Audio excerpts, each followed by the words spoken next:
yang Tuhan Yesus kasihi, tahun ini kita masuk dalam tema pelayanan kesehatan.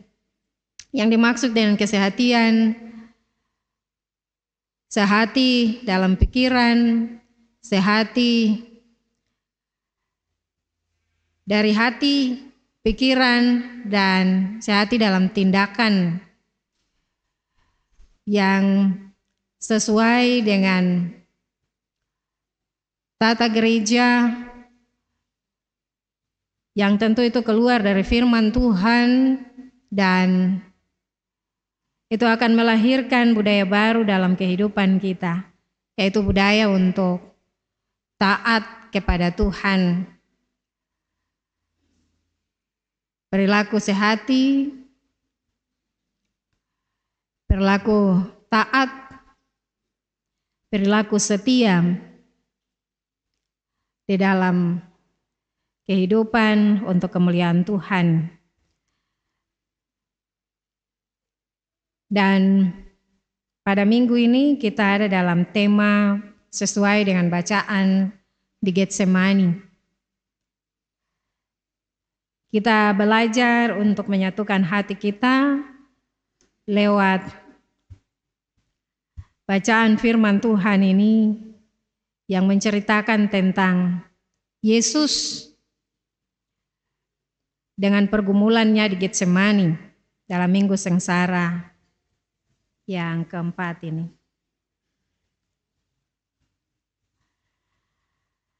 Di dalam bacaan kita berturut-turut dalam minggu-minggu ini kita dibawa dalam pembacaan yang berturut-turut dalam Matius.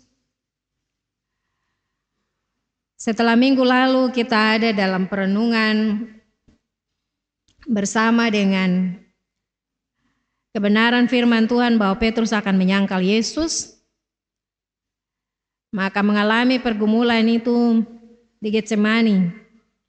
Yesus membawa murid-muridnya, bahkan murid-murid intinya, Petrus, Yakobus, dan Yohanes dibawa sertanya secara khusus. Semua murid ikut serta, tapi bagian ini disampaikan 3 nama yang menyertai Yesus, dan dekat dengan Yesus hanya sepelempar batu. Jauhnya sama dengan jarak orang melempar batu.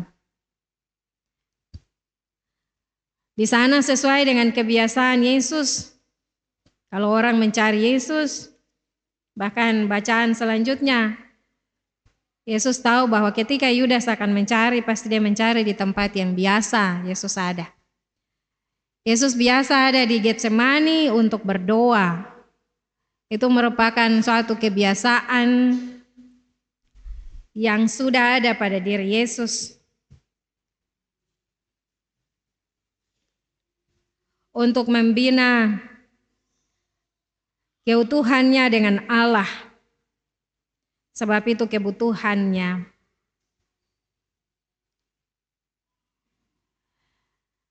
Bersama dengan Petrus, Yohanes, dan Yakobus,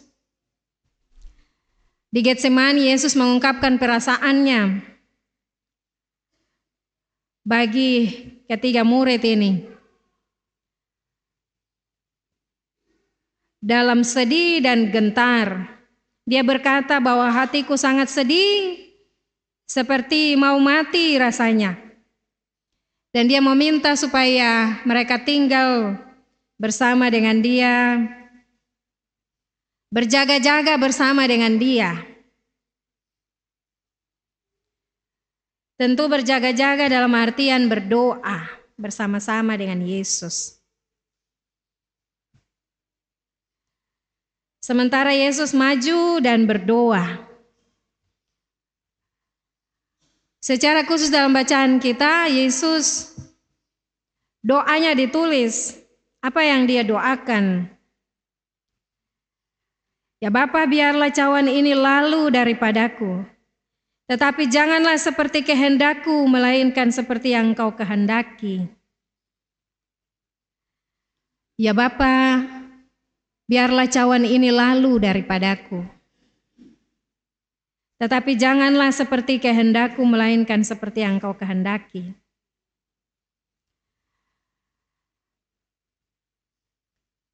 Dari kata-kata Yesus berdoa ini, timbul pertanyaan kepada kita. Apakah Yesus berdoa ini bertentangan dengan kehendak Bapa? Kehendak Bapa bahwa Yesus harus mati. Yesus harus disalibkan. Yesus harus menjadi korban untuk menghapus dosa manusia. Yesus harus mati jadi tebusan bagi manusia. Sehingga apakah ketika Yesus berbicara, biarlah cawan ini lalu daripadaku, apakah ini melawan kehendak Bapa?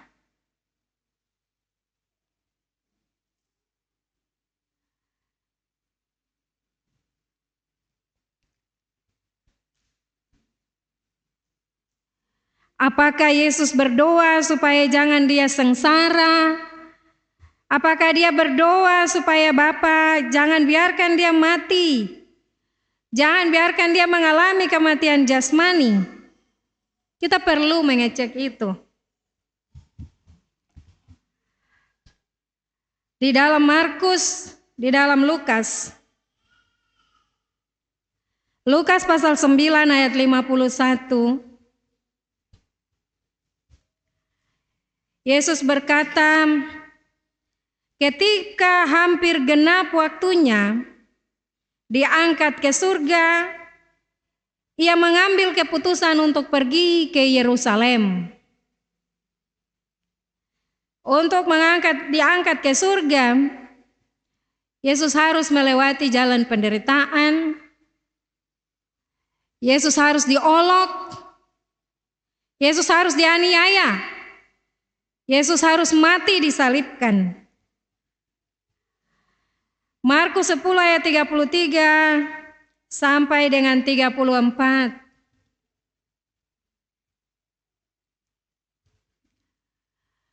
Dikatakan oleh Yesus sendiri, sekarang kita pergi ke Yerusalem, dan anak manusia akan diserahkan kepada imam-imam kepala dan ahli-ahli Taurat, dan mereka akan menjatuhi hukuman mati kepadanya. Mereka akan menyerahkan dia kepada bangsa-bangsa lain, yang akan mengolok-olok, meludahi, mencambuk, dan membunuh dia. Kita juga boleh cek dalam Injil Yohanes. Yohanes pasal 12 ayat 24 dan 27. Dikatakan oleh Yesus sendiri, sesungguhnya aku berkata kepadamu, jika biji gandum tidak jatuh ke dalam tanah dan mati, ia tetap satu biji saja. Namun jika ia mati, ia akan menghasilkan banyak buah. Dan ayat 27 dikatakan oleh Yesus, sekarang jiwaku terguncang, dan apakah yang akan kukatakan? Bapa, selamatkanlah aku dari saat ini. Yesus berkata dengan tegas, tidak, sebab untuk itulah aku datang ke dalam saat ini. Dengan demikian menjadi jelas bagi kita bahwa Yesus tidak sedang berdoa minta supaya jangan dia menderita, jangan dia mati.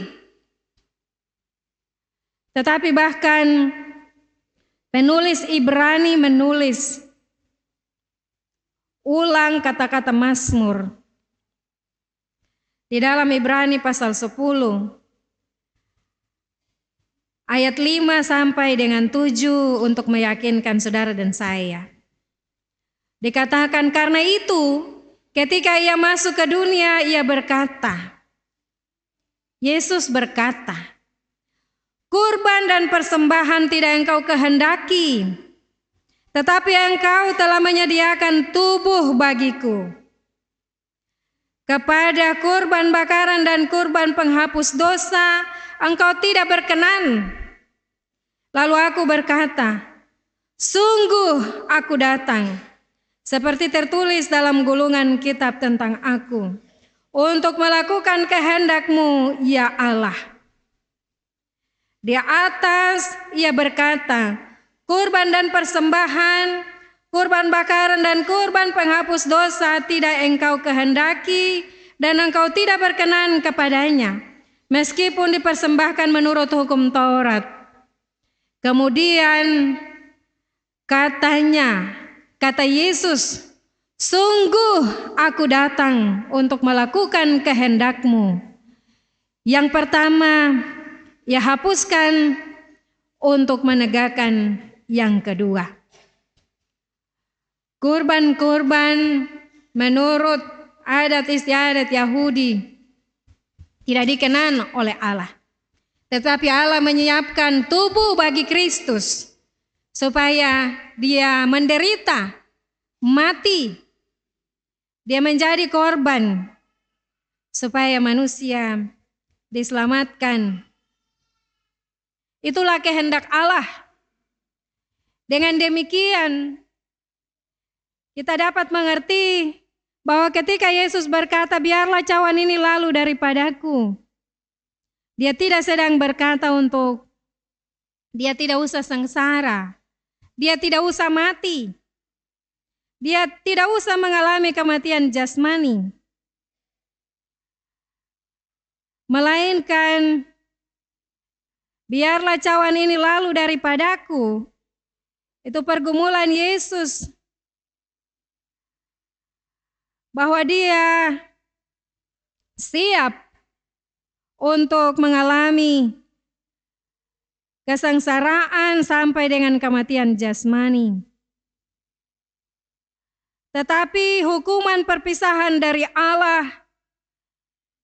yang adalah hukuman tertinggi atas dosa yang dialami oleh manusia, itu sangat sulit dialami oleh Yesus.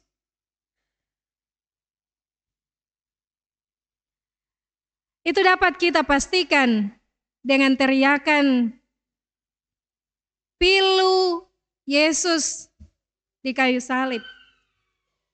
Ketika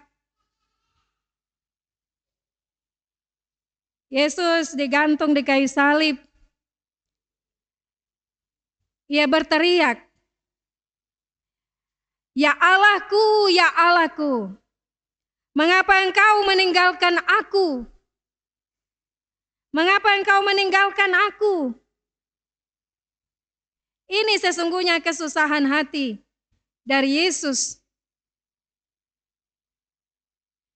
Dan tentunya ini bukanlah sesuatu yang bertentangan dengan kehendak Allah. Keinginan untuk dekat dengan Allah Bapa yang ada dalam hati, pikiran, dan bahkan yang menyebabkan kesengsaraan Yesus.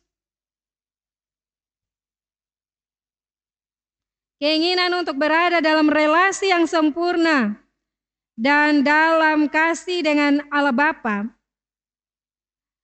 Itu adalah juga kehendak Allah Bapa bagi sang anak. Tetapi relasi ini harus terputus ketika Yesus menanggung dosa manusia.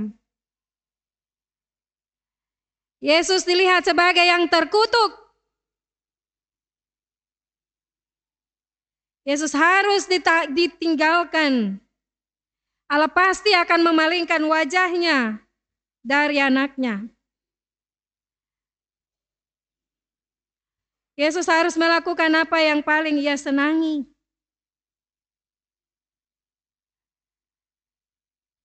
Yaitu taat kepada Bapa untuk naik, untuk disalibkan, untuk dinista, untuk dihancurkan. Tetapi sekaligus Dia harus melakukan apa yang paling ia benci. Apa yang sangat membuat dia gentar. Yaitu dia harus terpisah dari Bapa untuk menanggung dosa manusia demi penebusan manusia. Sebaliknya, Allah harus meninggalkan anaknya. Allah harus memalingkan wajahnya daripada anaknya sendiri. Anaknya yang padanya dilekatkan semua kesalahan, semua dosa. Dosa persinahan, dosa percabulan, dosa keserakahan, dosa kesombongan, dosa apapun yang dikerjakan oleh manusia melekat pada anaknya. Dan dia harus menanggung itu. Dia harus memalingkan wajahnya daripada anaknya demi untuk mengumpulkan orang-orang pilihannya untuk kembali kepada dia.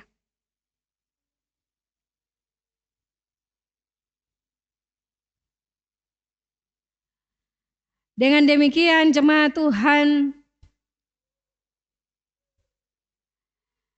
Yesus bergumul sekiranya dia tidak harus meminum cawan murka Allah ini.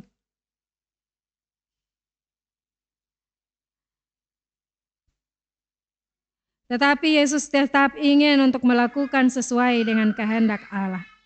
Demikianlah dia berdoa. Tetapi janganlah seperti kehendakku, melainkan seperti yang engkau kehendaki. Jemaat Tuhan, dalam perasaan gelisah dan sedih demikian, Yesus datang dan mendapati ternyata murid-murid yang diandalkannya tidak bersama dengan dia dalam doa. Mereka tertidur, tidak seorang pun berjaga-jaga. Tidak seorang pun bersama dengannya. Bahkan Petrus yang sebelumnya telah mengaku bahwa dia akan bersama dengan Yesus, bahkan akan dipenjarakan dan mati bersama dengan Yesus. Dia pun tertidur dan tidak bersama dengan Yesus. Sehingga dalam ayat 40 Yesus mempertanyakan kepada Petrus tentang kekuatannya, tentang kesanggupannya. Tidak sanggupkah engkau berjaga-jaga dengan aku sejam saja?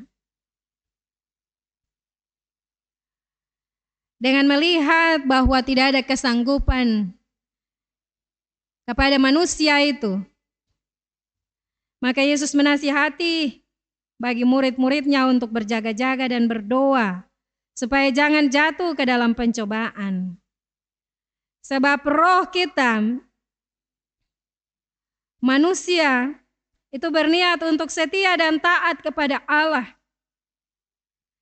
Tapi tabiat manusia, yaitu kedagingan kita, lemah untuk tetap taat dan setia kepada Allah. Setelah menasihati demikian, Yesus pergi dan berdoa. Yesus makin bersungguh-sungguh berdoa oleh karena ia sangat susah.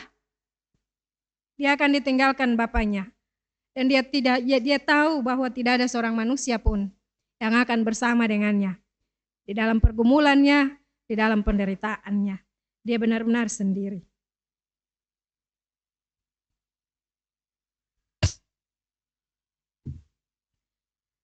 Coba Tuhan,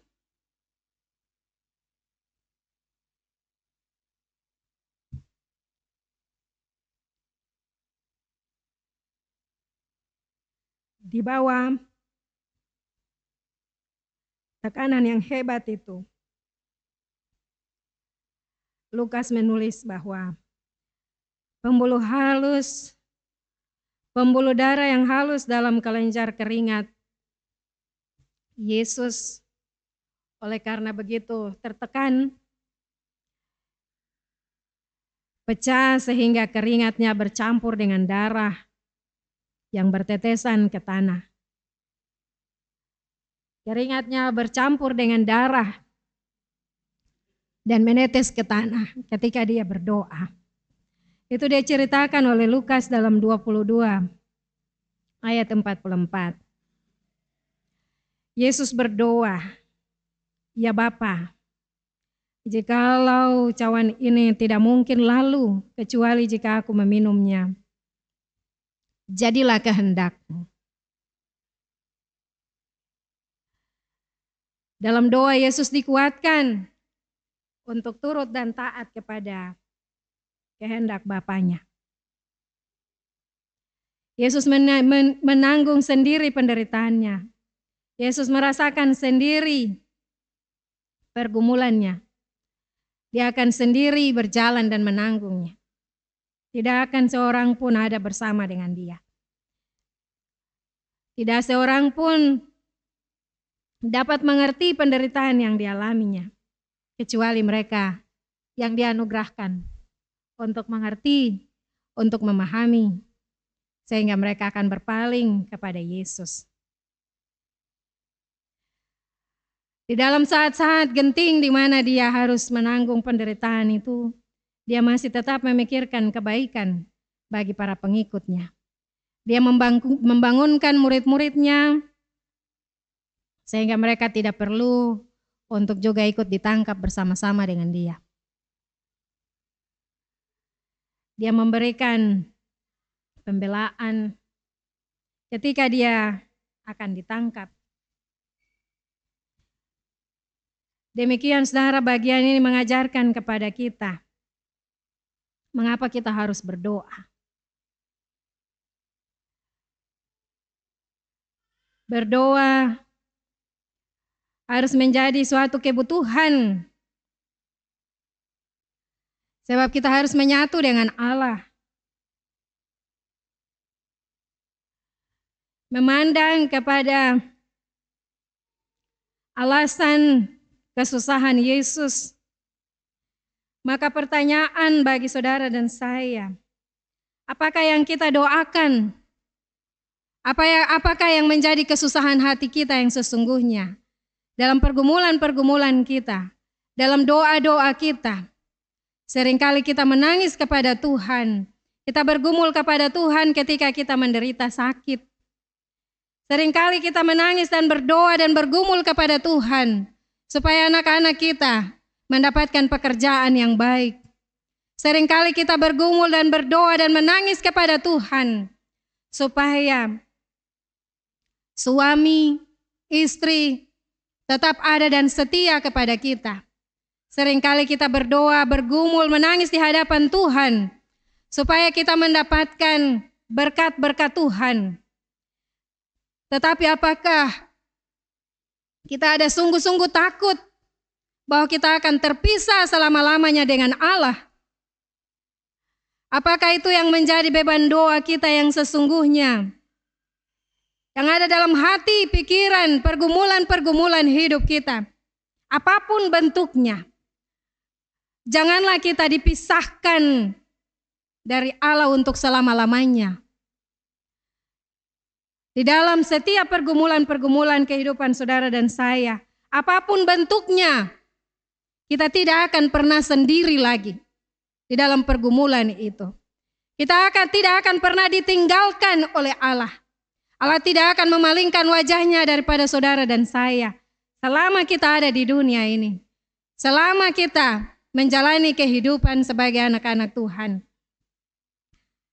Bahkan ketika kita melakukan dosa sekalipun, Allah tidak memalingkan wajahnya daripada saudara dan saya. Dia malah membuka tangannya dengan lebar-lebar. Marilah kepadaku, semua yang letih lesu dan berbeban berat, aku akan memberikan kelegaan kepadamu. Aku akan mengajarkanmu dan mengatakan kepadamu bahwa beban yang kuberikan kepadamu itu tidak berat, ringan. Dia akan membuka tangannya ketika saudara dan saya bergumul dengan orang yang sakit, bergumul untuk orang-orang kekasih kita. Tuhan ada di sana, Allah ada di sana. Allah tidak meninggalkan saudara dan saya, karena waktu itu dia telah meninggalkan anaknya yang kekasih. Dia tidak pernah meninggalkan saudara dalam kesusahannya. Kesusahan yang saudara alami, tidak pernah sekalipun Tuhan akan meninggalkanmu. Bahkan Daud ketika ada dalam mengalami kesusahan, dia bahkan berkata, syukur bagi Allah karena dia tidak akan meninggalkan aku membusuk di dalam lubang kubur. Allah akan menyertai setiap umatnya, anak-anaknya, bahkan melewati lubang kubur. Karena Yesus telah melewatinya juga.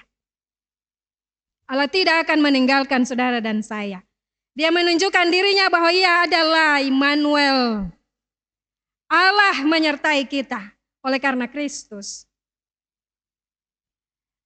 Namun pertanyaannya, apakah pergumulan kita hanya terbatas untuk mendapatkan pekerjaan?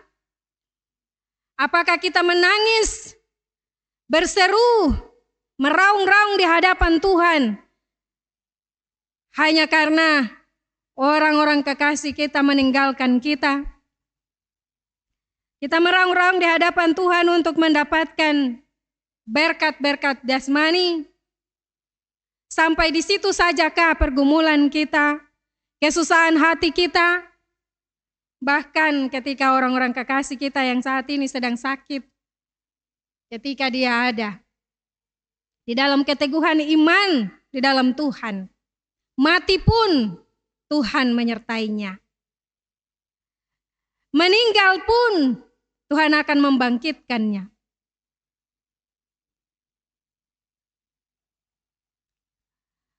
Demikian yang berikut,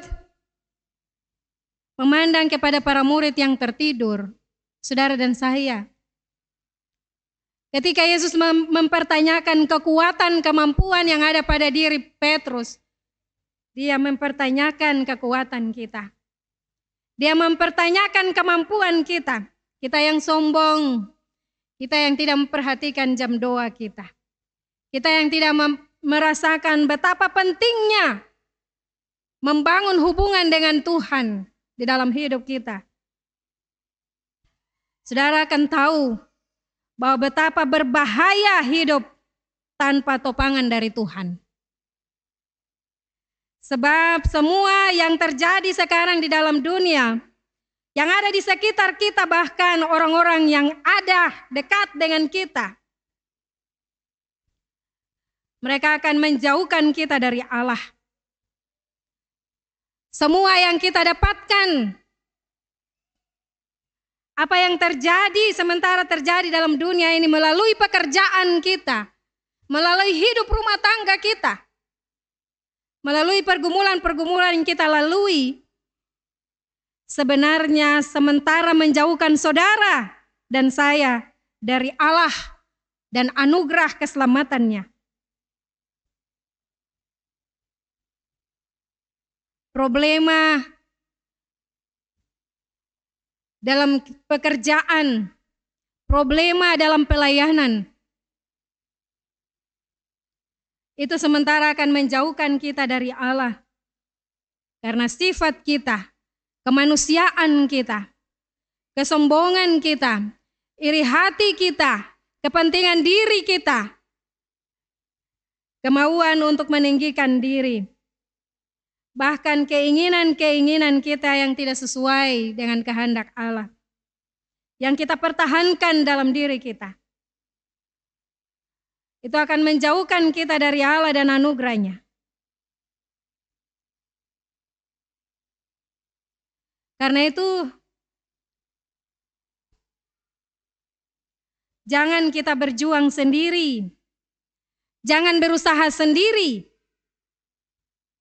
jangan bergantung pada tangan, jangan bergantung pada otak, jangan bergantung kepada pikiran, kekuatan kita sendiri. Jangan bergantung kepada kepintaran kita.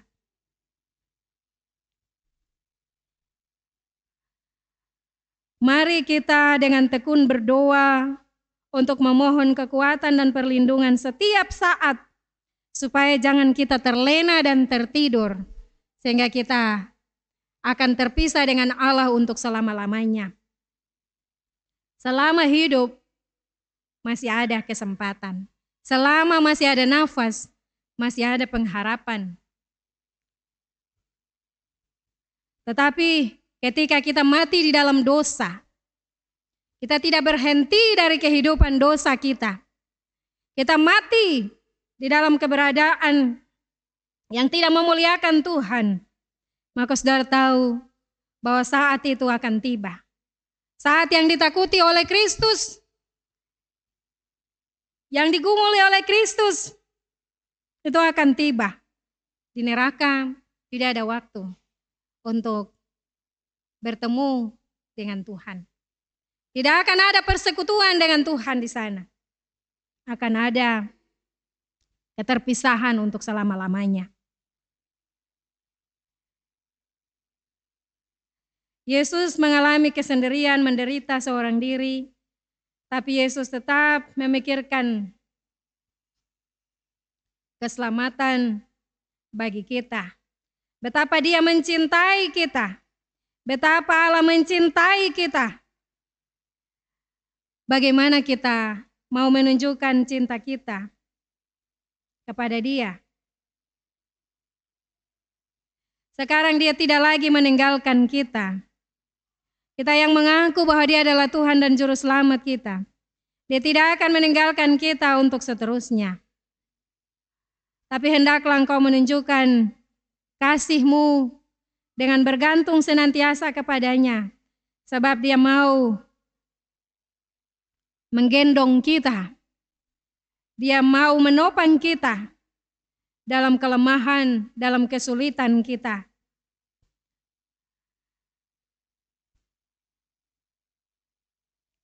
Jangan biarkan sesaat pun kita berada di lingkungan di luar daripada Tuhan. Tetaplah ada dengannya. Hiduplah untuk menunjukkan cinta kasih kita kepada Kristus yang dengan rela menyerahkan dirinya untuk melaksanakan kehendak Bapa demi menebus kita, demi untuk membangun hubungan kita kembali dengan Allah Bapa kita. Amin.